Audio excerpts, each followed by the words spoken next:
hariho abantu muri mwebwe musengera abantu banyu ngo bakizwe, mwasengera abana banyu bakizwe, abandi musengera abagabo banyu cyangwa abagore banyu bakizwe, abandi musengera abantu bakizwe. Watangura gusengera abantu kugira ngo bakizwe, ukabona batanguye kwinjira mu bibazo.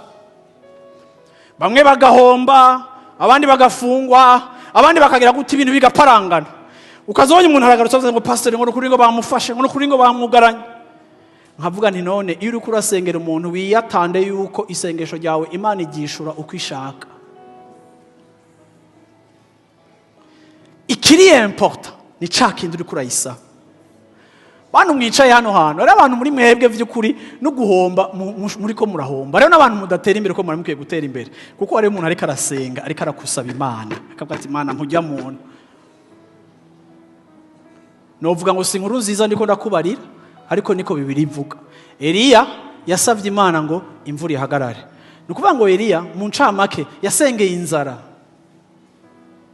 Ntiyasavye ikintu ciza, yasavye ikintu kigoye kugira ngo abantu bamenye ko bakeneye Imana. Ubu rero mugira mugende muturira abantu bose, oya. Ariko hariho amasengesho tugira akonona ibintu kugira ngo akize ibindi.